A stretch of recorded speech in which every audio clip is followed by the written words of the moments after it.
Our friends are in our lives for a time. Some will be there for a very long time, and others for a short season. Sadly, some friendships can be toxic, so sometimes it is necessary to do some cleanup.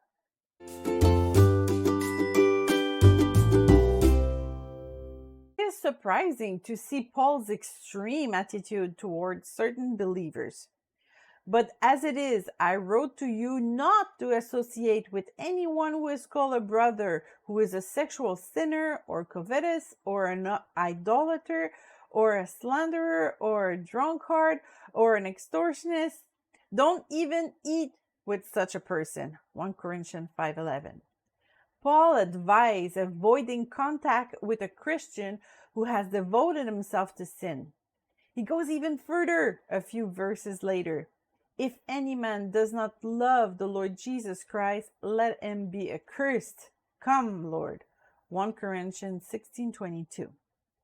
It may seem a bit extreme, even exaggerated, to separate yourself from other Christians. However, the stakes are colossal. We are talking about your salvation here.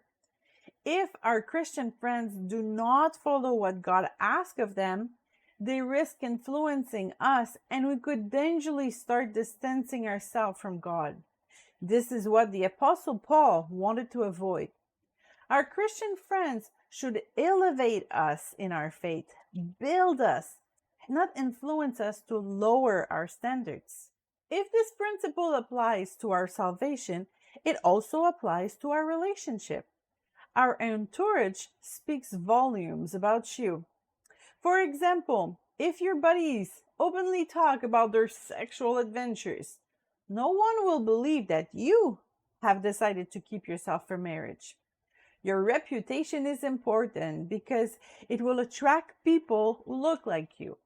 If you want to change your life and build a Christian family, you should consider the possibility that you may have to do some cleanup in your contacts. It may be time to change our entourage when we are the last one in the group to be single. Married couples, especially those with or expecting to have children, have a very different schedule than a single person. They may find time to spend with their single friends, but the long road trips between friends will be much less frequent. The subjects of conversation for couples will also be different from those of a single person. It is not bad, it is even advisable to have good relationship with couples when we are single to know a little bit about the day-to-day of living together. But if all your friends are in a relationship, you may feel a bit isolated at times. Making new unmarried friends might be necessary. It would also be wise for you to consider changing your group of friends if they all have a negative opinion of relationship.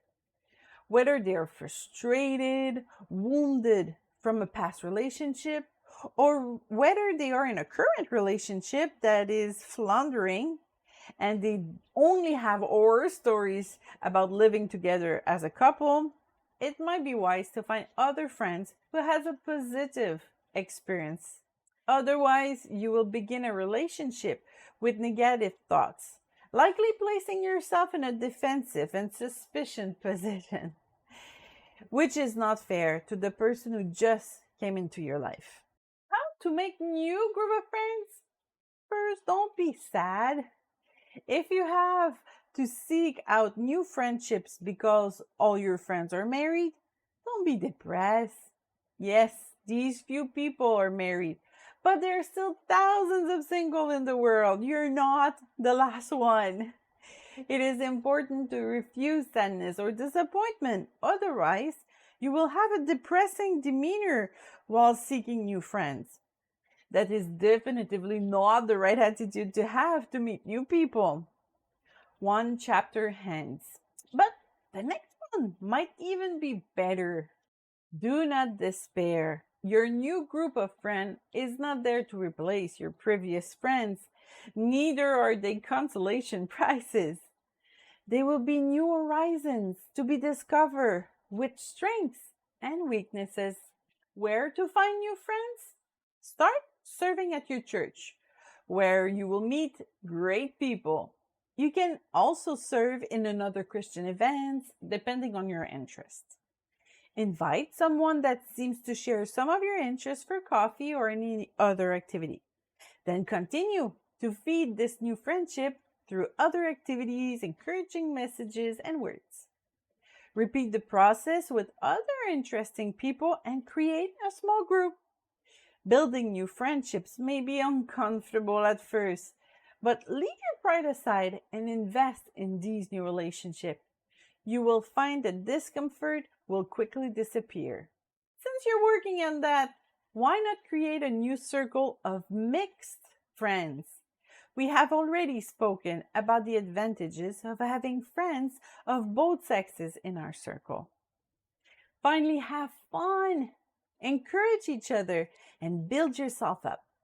Let the word of Christ dwell in you richly, in all wisdom, teaching and admonishing one another with psalm, hymns, and spiritual songs, singing with grace in your heart to the Lord. Colossians 3:16.